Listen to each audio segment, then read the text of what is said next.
Do you ever get that prickly, tingly feeling at the back of your neck? Oh, you know, the feeling that you're being watched? The feeling that sends shivers down your spine? A feeling that there's a presence in the room? There is here, you know. I've had a few spirits in my house as well. Vodka, gin, whiskey. But what I'm talking about now is a different kind of horror. A scarier horror. A horror that could infringe our civil liberties, our privacy, and the way we go about our daily life. I'm talking about the power of the state. And some say is getting out of hand. So tonight, we ask comedian Shappy Khorsandi to put Big Brother in the spotlight.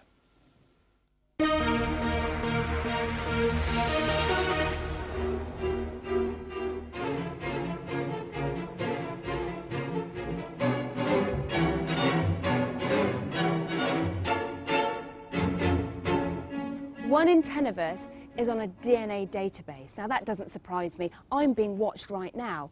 If you're a proper criminal, I understand that, but are we saying that 1 in 10 Britons are criminals? I'm terrified. I'm worried that I'll be arrested right now for expressing an opinion. You just don't know who's looking, who's watching, who's listening to you. Hello? Hello? Who's there? You see, I've always thought I live in a free country because I can go out drinking when I want, I can wear what I want, and I can keep up with what the great role model and feminist Katie Price has to say 24 hours a day.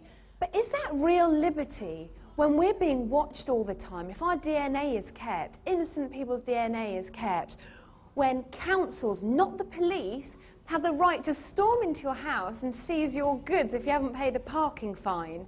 And also, gotta say, as a parent, it's getting to a point that I can't play in a playground with my child because I haven't been criminally checked. In the words of the great Dizzy Rascal, that is bonkers. At the protests outside the Iranian embassy this year, a lot of the protesters wore masks and hid their faces because they didn't want the embassy staff to photograph them. Iranians have learnt the hard way not to trust a state with their details. How far do things have to go for us before we really wake up to the fact that we're being watched?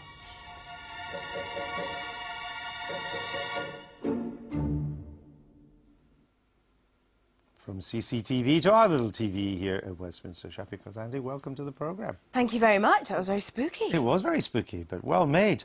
Has this government created a Big Brother state by stealth?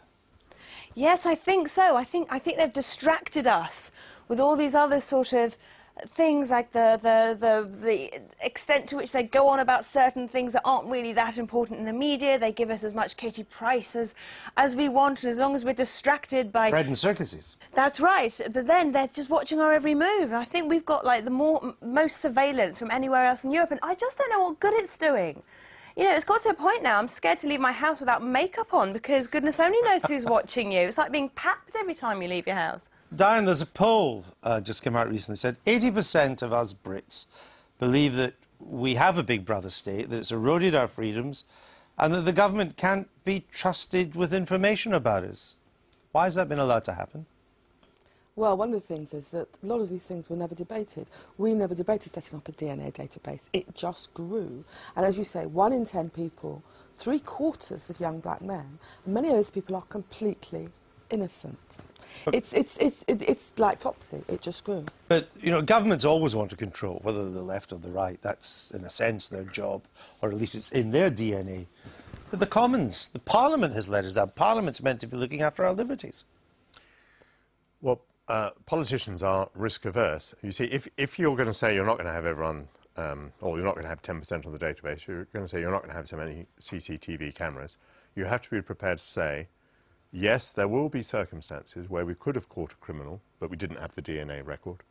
There will be circumstances where an incident happens in the street, but we didn't have a CCTV camera, and we believe that that is a price worth paying. Now, on the whole, politicians aren't willing to say that. They tend to think, my gosh, you know, if someone commits a crime and there's some DNA and then it turns out we haven't got a record in the database, that will be a terrible thing. We'll is it a price worth paying? Well, is it a correct trade-off? I don't really believe that that's the reason why they're doing it. And I have to just mention something that I put on my Twitter, I tweet, I wanted people's opinions about what we were going to talk about today, and a few people tweeted me, and it really made me feel sad, saying that they'd been beaten up, but the police said that it would be too much trouble to go through the CCTV and find it. And they said, well, what was the point of that? And another thing people tweeted, which I think is very alarming, they said, but if you're not doing anything wrong, then why are you worried? Which misses the entire point of your individual relationship with the state and politics. And I just want to add on this thing about why do we think we can trust the authorities to decide whether or not we're innocent?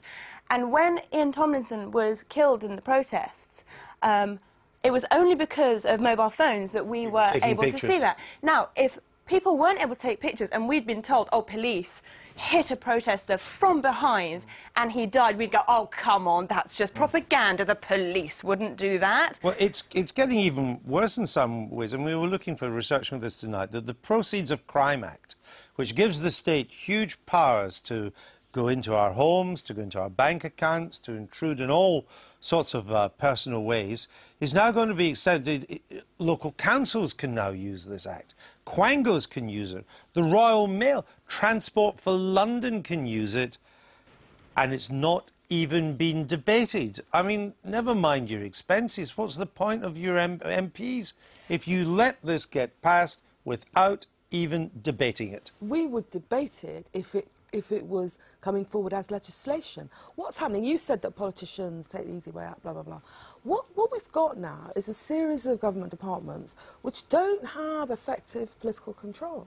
Because the sorts of ministers that you've had in recent years, they're there to read out the sound bites. Sure. If you ask them, do you run your department? They say, I know, I've heard some of them say this, I'm not here to run the department, I'm here to sell the government's policy. By the way, and if you and I've been a career civil servant. Sure. Career civil servants, in season and out season, want more power. But what are you doing in Parliament? No, what are you doing in Parliament? You've got all sorts of factions, you get together for all sorts of things. No, when things have come to me to vote on, like 42 days detention, 9 days detention, I voted against. On the DNA database, I set up a special advice session in my constituency to try and help children, innocent children, who've got their DNA in the database. We do what we can, but we've got a very centralised government and departments which, so long as they fulfil their quota of press releases for ministers, do what they want. I also wanted to make a point in support of Diane. Most legislation now goes through the House of Commons on a timetable motion, on a guillotine. Yeah. So, by who lets that happen?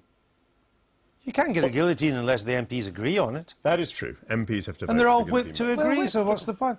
Do you think MPs are looking after our interests? No, I don't. I think not in this case, because what I'm really worried about is the complacency that a lot of people have about it, because I think people, as human beings, we tend to file things away that are uncomfortable, and the reason why we're not out in the street protesting about this is something which I think is quite shocking. Well, why do you think there's not... I mean, you gave the example, which I learned about tonight too, that you can't go and push your kids on a swing, which I think all of our parents did with us and we do with our kids. Now, you can't do that unless you've been checked in the criminal database now. What's next? You'll be arrested for kissing your child. It's ridiculous. Why is there not more public outrage about this? Exactly, because I think people do tend to file away stuff that they find. And also, I just want to make the point that it's got to a point now where if you would go on a protest, for example, and you are marked as a person and your files are kept that believes in this cause or has protested against that cause, that puts people off exercising their democratic right to protest. It puts people off. But it's they shrink into their own space. That the reason why a lot of these infringements of civil liberties go through with no protest is people tend to think they apply to other people. The DNA being collected is black kids in Hackney, not yours. You know, the person that's going to be banged up for 9 days of that trial is somebody else, not you. That's the problem. People colluded it because they think it applies to someone else. And when, you know, when respectable middle-class people find themselves at the wrong end of the state, they rock up in my advice session in shock. They never thought it would happen to people like them. 1 in 10 on the DNA database now. Do we know if we're on it? Who knows? Who knows? But I tell you what, my uncle's a sociologist and lecturer, and one of his students, who happens to be Middle Eastern, went to download some information about terrorists, and he was arrested. And I was born in Iran. All Goodness right. only knows what they can have on me. They're waiting for you at the door. Oh, well, I bought a bag Don't just worry, in Chef, case. we'll go out the other door.